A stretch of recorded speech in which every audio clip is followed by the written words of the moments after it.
ಎಲ್ಲರಿಗೂ ನಮಸ್ಕಾರ ಸ್ನೇಹಿತರೆ. ಇದೇ ತಿಂಗಳಲ್ಲಿ ವರ್ಷದ ಮೊದಲ ಚಂದ್ರಗ್ರಹಣವು ಹೋಳಿ ಹುಣ್ಣಿಮೆಯ ದಿನದಂದು ಸಂಭವಿಸಲಿದೆ. ಮಾರ್ಚ್ 14ರಂದು ಆಕಾಶದಲ್ಲಿ ಕೆಂಪು ಚಂದ್ರ ಕಾಣಿಸಿಕೊಳ್ಳುತ್ತಾನೆ. ಇದನ್ನ ಬ್ಲಡ್ ಮೂನ್ ಎಂದು ಕರೆಯಲಾಗುತ್ತದೆ. ಇದು ಸಂಪೂರ್ಣ ಚಂದ್ರಗ್ರಹಣವಾಗಿದ್ದು ಇದು ಸುಮಾರು 3 ವರ್ಷಗಳ ನಂತರ ಸಂಭವಿಸುತ್ತಿದೆ. ಈ ಮೊದಲು 2022ರಲ್ಲಿ ಆಕಾಶದಲ್ಲಿ ಕೆಂಪು ನೆರಳಿನಲ್ಲಿ ಚಂದ್ರ ಕಾಣಿಸಿಕೊಂಡಾಗ ಇದು ಸಂಭವಿಸಿತು. ಹುಣ್ಣಿಮೆ ಚಂದ್ರ, ಭೂಮಿ ಮತ್ತು ಸೂರ್ಯ ಸರಿ ಹೊಂದಿದಾಗ ಖಗೋಳ ವಿದ್ಯಮಾನದಿಂದಾಗಿ ಇದು ಸಂಭವಿಸುತ್ತದೆ. ಈ ಸಮಯದಲ್ಲಿ ಚಂದ್ರನು ಬಣ್ಣವನ್ನ ಬದಲಾಯಿಸುತ್ತಾನೆ, ಭೂಮಿಯ ನೆರಳಿನಲ್ಲಿ ಚಲಿಸುತ್ತಾನೆ. ಇದನ್ನ ಬ್ಲಡ್ ಮೂನ್ ಎಂದು ಕರೆಯಲಾಗುತ್ತದೆ. 2025ರ ಮೊದಲ ಚಂದ್ರಗ್ರಹಣದ ದಿನ ಕೆಲವು ರಾಶಿಗಳಿಗೆ ಉತ್ತಮವಾಗಿರುತ್ತದೆ. ಹಾಗಾದ್ರೆ ಈಗ ಆ ಅದೃಷ್ಟದ ರಾಶಿಗಳು ಯಾವುವು ಎಂದು ನೋಡೋಣ ಬನ್ನಿ. ಹಾಗೆ ಚಂದ್ರಗ್ರಹಣ ಸಮಯದಲ್ಲಿ ಏನು ಮಾಡಬೇಕು, ಏನು ಮಾಡಬಾರದು ಅಂತ ನೋಡೋಣ. ಅದಕ್ಕೂ ಮುಂಚೆ ನೀವಿನ್ನು ಚಾನೆಲ್ಗೆ ಸಬ್ಸ್ಕ್ರೈಬ್ ಆಗಿಲ್ಲ ಅಂದ್ರೆ ಈಗಲೇ ಸಬ್ಸ್ಕ್ರೈಬ್ ಆಗಿ, ಹಾಗೆ ವಿಡಿಯೋಗೆ ಲೈಕ್ ಮಾಡಿ, ವಿಡಿಯೋ ಸ್ಕಿಪ್ ಮಾಡದೆ ಕೊನೆ ತನಕ ನೋಡಿ. ಗ್ರಹಣವು ಭಾರತದ ಮೇಲೆ ಪರಿಣಾಮ ಬೀರುತ್ತದೆಯೇ? 2025ರ ಮೊದಲ ಚಂದ್ರಗ್ರಹಣವು ಮಾರ್ಚ್ 14ರಂದು ಬೆಳಗ್ಗೆ 9:29ರಿಂದ ಮಧ್ಯಾಹ್ನ 3:29ರವರೆಗೆ ಸಂಭವಿಸಲಿದೆ. ಈ ವರ್ಷದ ಮೊದಲ ಚಂದ್ರಗ್ರಹಣವು ಭಾರತದಲ್ಲಿ ಬೆಳಿಗ್ಗೆ ಸಂಭವಿಸಲಿದೆ.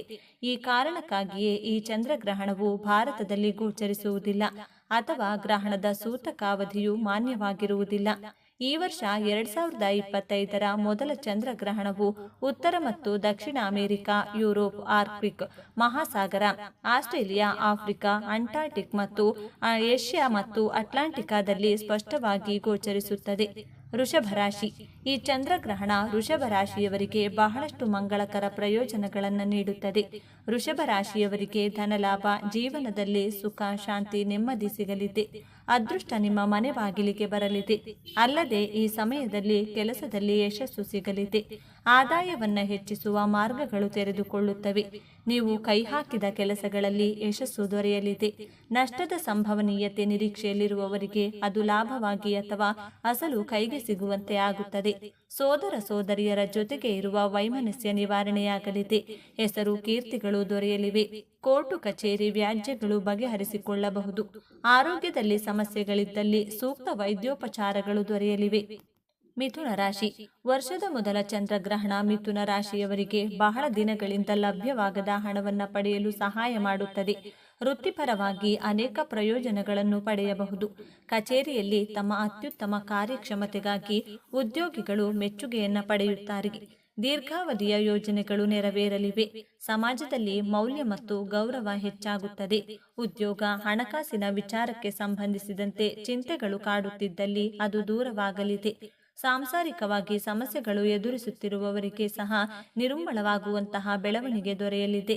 ಬಡ್ತಿ ಅಥವಾ ವೇತನ ಹೆಚ್ಚಳದ ನಿರೀಕ್ಷೆಯಲ್ಲಿರುವವರಿಗೆ ಶುಭ ಸುದ್ದಿ ಕೇಳಿ ಬರಲಿದೆ.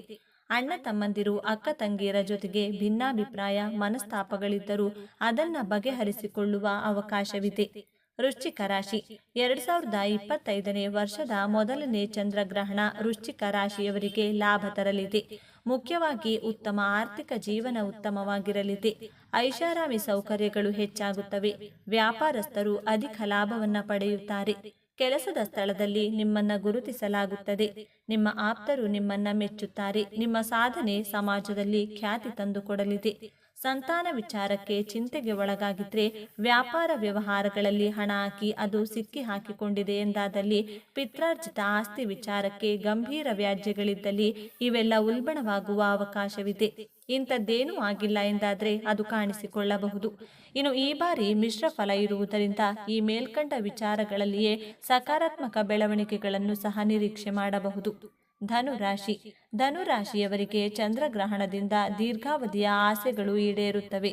ಅದೃಷ್ಟ ಧನುರಾಶಿಯವರೊಂದಿಗೆ ಇರುವುದರಿಂದ ಆರ್ಥಿಕ ಜೀವನ ಸುಗಮವಾಗಿರುತ್ತದೆ. ನಿಮಗೆ ಆಧ್ಯಾತ್ಮದಲ್ಲಿ ಆಸಕ್ತಿ ಹೆಚ್ಚಲಿದೆ. ಉದ್ಯೋಗಿಗಳಿಗೆ ಕಚೇರಿಯಲ್ಲಿ ಅಧಿಕ ಲಾಭ ಸಿಗಲಿದೆ.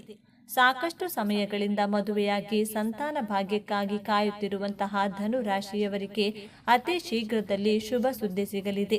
ಆರ್ಥಿಕತೆಯ ವಿಚಾರದಲ್ಲಿ ಕೂಡ ಧನು ರಾಶಿಯವರಿಗೆ ಸಾಕಷ್ಟು ಲಾಭಾಂಶಗಳು ಸಿಗಲಿದೆ. ಧನು ರಾಶಿಯವರು ಮಾಡುವಂತಹ ಪ್ರತಿಯೊಂದು ಕೆಲಸಗಳಲ್ಲಿ ಕೂಡ ಭಾಗ್ಯದ ಜೊತೆಗಾರಿಕೆ ಸಿಗುವುದರ ಮೂಲಕ ಪ್ರತಿಯೊಂದು ವಿಚಾರದಲ್ಲಿಯೂ ಕೂಡ ಗೆಲುವನ್ನು ಸಾಧಿಸಲಿದ್ದಾರೆ. ಕುಂಭರಾಶಿ. ಚಂದ್ರಗ್ರಹಣ ಕುಂಭರಾಶಿಯವರಿಗೆ ಆರ್ಥಿಕ ಲಾಭವನ್ನು ತರುತ್ತದೆ. ಈ ಸಮಯದಲ್ಲಿ ಆತ್ಮವಿಶ್ವಾಸ ಮತ್ತು ಧೈರ್ಯ ಹೆಚ್ಚಾಗಲಿದೆ. ಉದ್ಯಮಿಗಳು ತಮ್ಮ ವ್ಯವಹಾರದಲ್ಲಿ ಸಾಕಷ್ಟು ಲಾಭವನ್ನು ಪಡೆಯುತ್ತಾರೆ. ಕೆಲಸದಲ್ಲಿ ನಿಮ್ಮ ಯೋಜನೆಗಳು ಉತ್ತಮ ಫಲಿತಾಂಶಗಳನ್ನು ನೀಡುತ್ತವೆ. ತಮ್ಮ ಉದ್ಯೋಗ ಕ್ಷೇತ್ರದಲ್ಲಿ ಮೇಲಿನ ಹಂತವನ್ನು ಪಡೆದುಕೊಳ್ಳುತ್ತಾರೆ ಹಾಗೂ ತಾವು ಮಾಡಿರುವಂತಹ ಕೆಲಸಕ್ಕೆ ಸರಿಯಾದ ಬಹುಮಾನವನ್ನು ಪಡೆದುಕೊಳ್ಳುತ್ತಾರೆ. ಯಶಸ್ಸಿನ ಕಡೆಗೆ ಹೋಗಬೇಕು ಅನ್ನುವಂತಹ ನಿಮ್ಮ ಪರಿಶ್ರಮದ ದಾರಿ ಉತ್ತಮವಾದ ಪ್ರತಿಫಲವನ್ನು ನೀಡುವುದರಲ್ಲಿ ಯಾವುದೇ ಅನುಮಾನವಿಲ್ಲ. ಈ ದಾರಿ ಕಷ್ಟವಾಗಿರುವುದಿಲ್ಲ. ಅದೃಷ್ಟ ನಿಮ್ಮ ಜೊತೆ ನೀಡುತ್ತದೆ. ಈ ಸಮಯದಲ್ಲಿ ಯಾವುದೇ ವಸ್ತುವಿನಲ್ಲಿ ಅಥವಾ ವಿಚಾರದಲ್ಲಿ ಕೂಡ ಹಣವನ್ನು ಖರ್ಚು ಮಾಡುವಾಗ ಬುದ್ಧಿವಂತಿಕೆಯಿಂದ ಹಣವನ್ನು ಖರ್ಚು ಮಾಡಿ. ಈ ಸಮಯದಲ್ಲಿ ನಿಮ್ಮ ಆರ್ಥಿಕ ಪರಿಸ್ಥಿತಿಯನ್ನು ಸುಧಾರಿಸಿಕೊಳ್ಳುವಂತಹ ಅವಕಾಶವನ್ನು ಕೂಡ ನೀವು ಪಡೆದುಕೊಳ್ಳುತ್ತೀರಿ. ಉತ್ತಮ ಸಲಹೆಗಾರರು ಅಥವಾ ಮಾರ್ಗದರ್ಶಕರ ಬಳಿ ವಿಚಾರಿಸಿದ ನಂತರವಷ್ಟೇ ಆರ್ಥಿಕ ವಿಚಾರದಲ್ಲಿ ಯಾವುದೇ ನಿರ್ಧಾರವನ್ನು ನೀವು ತೆಗೆದುಕೊಳ್ಳಬಹುದಾಗಿದೆ. ಈ ಸಂದರ್ಭದಲ್ಲಿ ಪ್ರಮುಖವಾಗಿ ನೀವು ತೋರಬೇಕಾಗಿರುವ ಗುಣ ಅಂದರೆ ತಾಳ್ಮೆ. ತಾಳ್ಮೆಯಿಂದಲೇ ಪ್ರತಿಯೊಂದು ನಿರ್ಧಾರಗಳನ್ನು ತೆಗೆದುಕೊಳ್ಳಿ. ಮೀನರಾಶಿ. ಚಂದ್ರಗ್ರಹಣ ಮೀನರಾಶಿಯವರಿಗೆ ವ್ಯಾಪಾರದಲ್ಲಿ ಪ್ರಗತಿಯನ್ನು ತರುತ್ತದೆ. ಅಂದುಕೊಂಡ ಕೆಲಸ ಸಿಗಲಿದ್ದು ಧನಲಾಭ ಹೆಚ್ಚಾಗಲಿದೆ. ಮನೆಯಲ್ಲಿ ಎಲ್ಲ ಸೌಕರ್ಯಗಳು ಹೆಚ್ಚಾಗುತ್ತವೆ. ನೀವು ರಿಯಲ್ ಎಸ್ಟೇಟ್ ಉದ್ಯಮದಲ್ಲಿದ್ದರೆ ನಿಮಗೆ ಸಾಕಷ್ಟು ಲಾಭ ಸಿಗುತ್ತದೆ. ವಿದೇಶಕ್ಕೆ ಹೋಗುವ ನಿಮ್ಮ ಕನಸು ನನಸಾಗಲಿದೆ. ಸೂರ್ಯನ ಆಶೀರ್ವಾದದಿಂದಾಗಿ ಆರ್ಥಿಕವಾಗಿ ಸರ್ವ ರೀತಿಯ ಲಾಭಗಳು ಕೂಡ ದಕ್ಕಲಿದೆ. ವ್ಯಾಪಾರವನ್ನ ಪ್ರಾರಂಭ ಮಾಡುವುದಕ್ಕೆ ಹಾಗೂ ಇರುವಂತಹ ವ್ಯಾಪಾರವನ್ನ ಇನ್ನಷ್ಟು ದೊಡ್ಡ ಮಟ್ಟದಲ್ಲಿ ವಿಸ್ತರಣೆ ಮಾಡುವುದಕ್ಕೆ ಕೂಡ ಅವಕಾಶವಿದೆ. ವ್ಯಕ್ತಿತ್ವದಲ್ಲಿ ಕೂಡ ಸಾಕಷ್ಟು ಸಕಾರಾತ್ಮಕ ಬದಲಾವಣೆಗಳು ಮೂಡಿ ಬರುವುದರಿಂದಾಗಿ ಜನರಿಗೆ ನೀವು ಇನ್ನಷ್ಟು ಹತ್ತಿರವಾಗಲಿದ್ದೀರಿ. ದಾಂಪತ್ಯ ಜೀವನದಲ್ಲಿ ದಂಪತಿಗಳ ನಡುವೆ ಕೆಲವೊಂದು ಅಶಾಂತಿ ಮೂಡಿಸುವಂತಹ ಘಟನೆಗಳು ನಡೆಯಬಹುದು. ಆದರೆ ಈ ಸಂದರ್ಭದಲ್ಲಿ ಒಬ್ಬರಿಗೊಬ್ಬರು ಪರಸ್ಪರ ಕಷ್ಟಕ್ಕೆ ನೆರವಾಗುವ ರೀತಿಯಲ್ಲಿ ಹೊಂದಿಕೊಂಡು ಹೋಗಬೇಕಾಗಿರುತ್ತದೆ. ವ್ಯಾಪಾರದಲ್ಲಿ ವಿಶೇಷವಾಗಿ ಪಾರ್ಟ್ನರ್ಶಿಪ್ ವ್ಯವಹಾರವನ್ನು ಮಾಡಿದರೆ ಖಂಡಿತವಾಗಿ ನೀವು ಕೈತುಂಬ ಹಣವನ್ನು ಸಂಪಾದನೆ ಮಾಡುವುದರಲ್ಲಿ ಯಾವುದೇ ಅನುಮಾನವಿಲ್ಲ. ಪರಿಹಾರ: ಇದು ದ್ವಾದಶ ರಾಶಿಯವರು ಅನುಸರಿಸಿದರೆ ಉತ್ತಮ. ಗ್ರಹಣ ಸಂಭವಿಸುವ ದಿನ ಮನೆಯ ಹತ್ತಿರ ಇರುವ ಶಿವ ದೇವಾಲಯಕ್ಕೆ ತೆರಳಿ ಹಾಲಿನಿಂದ ರುದ್ರಾಭಿಷೇಕ ಮಾಡಿಸುವುದು ಉತ್ತಮ. ಇನ್ನು ಇದರ ಜೊತೆಗೆ ಚಂದ್ರಬಿಂಬ, ಬಿಳಿಯ ವಸ್ತ್ರ, ಅಕ್ಕಿ ಅಥವಾ ಭತ್ತ ಹಾಗೂ ಉದ್ದಿನ ಬೇಳೆಯನ್ನ ದಾನವಾಗಿ ನೀಡಬೇಕು. ಇದನ್ನ ವೀಳ್ಯದೆಲೆ, ಅಡಿಕೆ, ಬಾಳೆಹಣ್ಣು, ತೆಂಗಿನಕಾಯಿ ಸಹಿತವಾಗಿ ನೀಡಬೇಕು. ಇನ್ನು ಶಿವಾಷ್ಟೋತ್ತರ, ಚಂದ್ರಾಷ್ಟೋತ್ತರ ಪಠಣವನ್ನ ಮಾಡಿ. ಗ್ರಹಣದ ಸಮಯದಲ್ಲಿ ಇವುಗಳನ್ನು ಪಾಲಿಸಿ. ಚಂದ್ರಗ್ರಹಣದ ಸಮಯದಲ್ಲಿ ಮನೆಯಿಂದ ಹೊರಗೆ ಹೋಗಬಾರದು. ಗ್ರಹಣದ ಸಮಯದಲ್ಲಿ ಅಡುಗೆ ಕೆಲಸಗಳನ್ನು ಮಾಡಬಾರದು. ಗ್ರಹಣದ ಸಮಯದಲ್ಲಿ ಗರ್ಭಿಣಿಯರು ಹೊರಗೆ ಹೋಗಬಾರದು. ಗ್ರಹಣದ ಸಮಯದಲ್ಲಿ ಚೂಪಾದ ವಸ್ತುಗಳನ್ನು ಮುಟ್ಟಬಾರದು. ಇದಲ್ಲದೆ ಗ್ರಹಣ ಕಾಲದಲ್ಲಿ ದೇವರ ಮೂರ್ತಿಯನ್ನು ಮುಟ್ಟಬಾರದು. ಗ್ರಹಣ ಸಮಯದಲ್ಲಿ ಸೂರ್ಯ ಮಂತ್ರಗಳನ್ನು ಪಠಿಸಿ. ಚಂದ್ರಗ್ರಹಣದ ನಂತರ ಏನು ಮಾಡಬೇಕು? ಗ್ರಹಣದ ನಂತರ ಮನೆಯನ್ನು ಶುಚಿಗೊಳಿಸಿ ಗಂಗಾ ಜಲವನ್ನು ಮನೆಯೆಲ್ಲ ಚಿಮುಕಿಸಿ. ದೇವರ ಮನೆಯಲ್ಲಿ ಕೋಣೆಯಲ್ಲಿರುವ ಎಲ್ಲ ದೇವರು ದೇವತೆಗಳ ವಿಗ್ರಹಗಳು ಅಥವಾ ಚಿತ್ರಗಳ ಮೇಲೆ ಗಂಗಾ ಜಲವನ್ನು ಸಿಂಪಡಿಸಿ ಮತ್ತು ಸ್ನಾನ ಮಾಡಿ. ಅಲ್ಲದೆ ಚಂದ್ರಗ್ರಹಣದ ನಂತರ ಸ್ನಾನ ಮಾಡಿ ದಾನ ಧರ್ಮದಂತಹ ಕಾರ್ಯ ಮಾಡಿ. ಚಂದ್ರಗ್ರಹಣದ ನಂತರ ಹಸುವಿಗೆ ಹಸಿರು ಮೇವನ್ನು ತಿನ್ನಲು ನೀಡಬೇಕು. ಗ್ರಹಣದ ಸಮಯದಲ್ಲಿ ಮನೆಯಲ್ಲಿರುವ ಎಲ್ಲ ನೀರಿನ ಪಾತ್ರೆಗಳು, ಹಾಲು ಮತ್ತು ಮೊಸರುಗಳಲ್ಲಿ ಕುಶ ಅಥವಾ ತುಳಸಿ ಎಲೆಗಳನ್ನು ತೊಳೆದು ಹಾಕಿ. ಸ್ನೇಹಿತರೆ, ಈ ಮಾಹಿತಿ ನಿಮಗೆ ಇಷ್ಟವಾಗಿದ್ದಲ್ಲಿ ದಯವಿಟ್ಟು ಶೇರ್ ಮಾಡಿ, ಲೈಕ್ ಮಾಡಿ ಮತ್ತು ನಮ್ಮ ಚಾನಲ್ಗೆ ಸಬ್ಸ್ಕ್ರೈಬ್ ಆಗಿ. ಎಲ್ಲರೂ ಭಕ್ತಿಯಿಂದ ಓಂ ನಮಃ ಶಿವಾಯ ಅಂತ ಕಮೆಂಟ್ ಮಾಡಿ. ಧನ್ಯವಾದಗಳು.